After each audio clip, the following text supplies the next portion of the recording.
Iran के तेल पर से सभी सैंक्शन हटाने को तैयार है।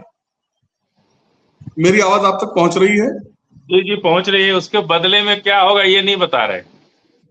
जी जी जी। उसके बदले में क्या चाहता है ईरान से अमेरिका, ये भी तो बताइए। जी जी जी जी क्योंकि अमेरिका एक ऐसा देश है, आपसे जी हाथ मिलाएगा तो आपके हाथ की उंगली गिन लेगा पहले, आपके हाथ में कितनी उंगली है।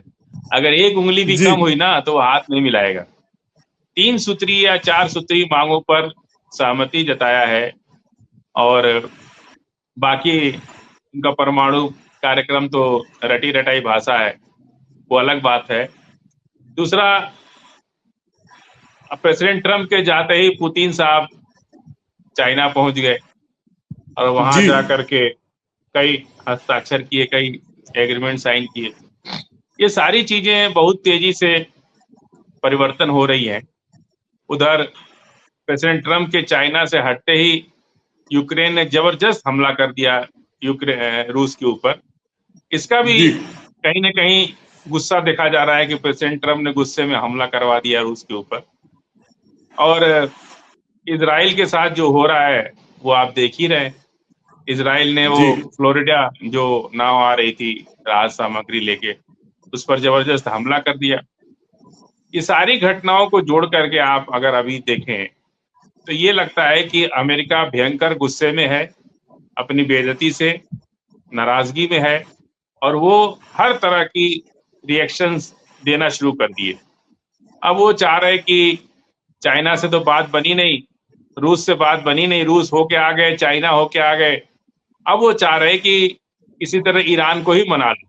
एक डिप्लोमेटिक मतलब डिप्लोमेसी पॉलिटिक्स सही है कि ईरान को ही मना लो कि भाई आखिर सारा संसाधन तो चाइना दे रहा है, रूस दे रहा है, लड़ तो ईरान ही रहा है ना। तो सारे हथियार रखे रह जाएंगे, लड़ने वाले को ही मिला लो। यानी जैसे बोलते हैं कि जो गार्ड की ड्यूटी दे रहा है बंगले के अंदर, तो गार्ड को ही मिला लो, गेट खोल देगा, हम अंदर घुस जाएंगे। इस पॉलिसी के तहत अमेरिका तरह तरह की बातें कर रहा है। और आपको क्या लगता है कि ईरान पर से सैंक्शन बिना कारण हटा लेगा अमेरिका? आज 40 साल से जिसको दबा के रखा है, ऐसे ही 4 जी मिनट में फैसला ले लेगा कि हम सारे सैंक्शन हटा रहे हैं आपके ऊपर से। एक धोखा है, एक बहुत बड़ा धोखा है, इसको अच्छे से ईरान समझता है। ईरान ने कह दिया कि फिलिस्तीन पर बात करो, यूक्रेन पर बात करो, सारी दुनिया में जहां जहां अरब से तुम कब जाओगे इस पे बात करो। पूरी दुनिया में अमेरिका को अपना अपना एरिया तय करना पड़ेगा कि सीमा कहां तक है आपकी, उसको तय कर लीजिए। बिल्कुल तय करना पड़ेगा। पूरे अरब से यूएई में हमला हो गया, अरब में आज 8,000 सेना पाकिस्तान ने अरब में भेज दिया अपनी, वहां डिप्यूट कर दिए। और इसका मतलब कि अमेरिकन सेना को वहां से निकालने की तैयारी शुरू हो गई है। पाकिस्तान सेना जाने का मतलब तो यही हुआ ना कि अरब से भी उनका बोरिया बिस्तरा बच जाना है। और दूसरा, बहरीन से जा ही चुके हैं। तीसरा, जर्मनी ने एक खेप भेज दिया, दूसरी खेप भी तैयार हो रही है। पूरे 40,000 सेना उनके यहाँ से चली जाएगी। इसी तरह से नेटो के सारे कंट्रीज अपने अपने देश से, जापान ने पहले ही कह दिया है कि भाई आप हमारा जापान खाली कर दो, हमें आपकी सेना की जरूरत नहीं है। इधर इन्होंने बैठे बैठाले जो अच्छे खासे ताइवान से रिश्ते चल रहे थे अमेरिका के, वो जाके बोल दिए कि भाई हम तुम्हारे लिए चाइना से युद्ध थोड़ी कर पाएंगे। तो बेवजह इतने साल से आपने फंसा के रखा था, ताइवान से खर्चा करवा रहे थे, अपना जहाज बेच रहे थे, अपना हथियार बेच रहे थे। तो चाइना वार में जाकर उन्हें ताइवान को एक नया अपना मतलब दुश्मन तैयार कर लिया, अपना मुखालिफिन तैयार कर लिया। उधर ताइवान का हालत देख के जापान और साउथ कोरिया ये भी अपना स्टेटस तय कर रहे हैं कि भाई हमें अपने दुश्मन, हमारा दुश्मन कौन है पहले ये तय करना होगा। अमेरिका दुश्मन है कि नॉर्थ कोरिया दुश्मन है कि रूस हमारा दुश्मन है? अब सब लोगों ने अपनी अपनी पोजीशन सेट कर रहे हैं, चाहे वो यूरोपियन कंट्री हो, नेटो के कंट्री हो, या नॉर्थ के या अरब के, ये जितने भी हैं सारे लोग अपनी अपनी पोजीशन तय कर रहे हैं। और इन सब चीज में अगर सबसे बड़ा घाटा किसी का हो रहा है तो डॉलर का हो रहा है और अमेरिकन का हो रहा है। जी देखिए, अरब में जितना भी हमला ईरान ने किया है सब अमेरिकन बेस पे किया है, कुछ अरब पे जी नहीं किया। जितने भी जी मतलब मिलिट्री स्टेब्लिशमेंट अमेरिकन था, और जो भी हेडक्वार्टर था, जो बिल्डिंगें थी, जो उनके तमाम रिसोर्सेस थे अमेरिकन, सारे हमले उन पे हुए। अरब पे कुछ हमला नहीं हुआ है। ना तो यूएई पे हमला हुआ है, ना कतर पे हुआ है। जहां भी हमला ईरान ने किया है, अमेरिकन या तो बेस है, ट्रूप्स है, आर्मी स्टेब्लिशमेंट है, या उनके अपने बैरिक्स है, या उनके कोई डाटा सेंटर है, उनकी बिल्डिंगें हैं, या उनके रडार हैं। जितना भी हमला हुआ है वो अमेरिका के ही संसाधनों पे हुआ है। तो इसलिए ये कहना कि अरब पे हमला हुआ ही नहीं, कभी भी अरब पे हमला नहीं हुआ। जो रिफाइनरी अमेरिका की थी उस पर हमला हुआ है, जो गैस प्लांट अमेरिका के थे उस पे हमला हुआ है, जो डाटा सेंटर्स अमेरिका ने बनाए थे उस पे हमला हुआ है, जो ऑयल रिफाइनरी पे हमला हुआ है, जो उनके आर्मी के जो ट्रूप्स रखे थे, जो उनके जहाज रखे थे, जो हैंगर्स बने हुए थे, उन पे हमला हुआ है। कोई भी अरब पर, कतर पर, मस्कत पर, बहरीन पर या यूएई पर उनकी अपनी चीज पर कोई हमला नहीं हुआ है।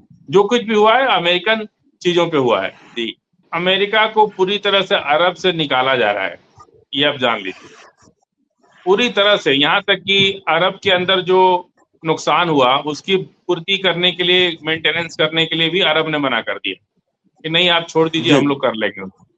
तो पूरी तरह से अरब से निकालने की कोशिश हो रही है कि इनको निकाल दिया जाए, मौका अच्छा है।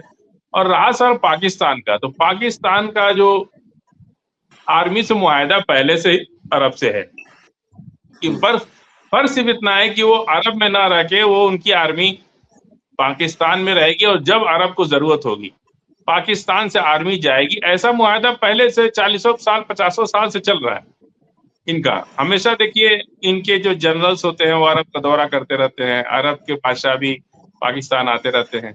इन लोगों का पहले से तालमेल है। अब सिर्फ फर्क इतना हो गया है कि ये अरब, इनकी सेना जो है अरब में अड्डा बना के रखेगी जैसे अमेरिका का अड्डा होता था। ये एक नई चीज आई है, बस बाकी कुछ उसमें नया नहीं है। जी देखिए, वो अरब, अमेरिका जो है आज भी पाकिस्तान को कॉम्पिटेंट मान रहा है ईरान से डील करने में। वही एक रास्ता है, एक सूत्र जिसको बोलते हैं कि एक सूत्र वही है जो अरब और अमेरिका और ईरान के बीच में एक माध्यम अगर कोई है तो वो पाकिस्तान ही है। अभी भी वो चीज बनी हुई है, उसमें कोई हेर फेर नहीं हुआ है। तो जो भी बातें हो रही हैं वो, अच्छा, अमेरिका को ये भी लगता है कि ये भी मुस्लिम कंट्री, वो भी मुस्लिम कंट्री, लेकिन उसके पास कोई विकल्प नहीं है, दूसरा कोई विकल्प नहीं है। क्योंकि देखिए कतर ने मध्यस्थता किया और फिर हमास के लीडर्स के ऊपर हमला करवा के उन्हें कुछ लोगों को शहीद भी कराया, तो गद्दारी कर दिया ना कतर ने। यूएई, ओमान, इन सब लोगों ने जो भी बात की, उधर ईरान से भी बात करते रहे, उधर अमेरिका को भी पनाह देते रहे। पाकिस्तान को इसलिए चुन लिया कि एक डेमोक्रेटिक कंट्री है और अभी फिलहाल इनके पास दूसरा कोई विकल्प नहीं है सिवाय पाकिस्तान के। अब पाकिस्तान जो है बीच में ईरान जाकर के बातचीत करता रहता है। थोड़ा भरोसा है इन लोगों को कि भाई ये जो भी बात होगी सही होगी, इसलिए बात कर रहे हैं। पाकिस्तान के अलावा अब अमेरिका के पास दूसरा कोई चारा भी नहीं है तो वो किसी से मध्यस्थता करा सके। जी, उसमें 4 पॉइंट को अमेरिका ने माना है। अभी 4 पॉइंट्स को अमेरिका ने ओके किया है कि हम ये 4 पॉइंट जिसमें सैंक्शन वगैरह है और मतलब सीज फायर करने के लिए 4 पॉइंट्स माने हैं।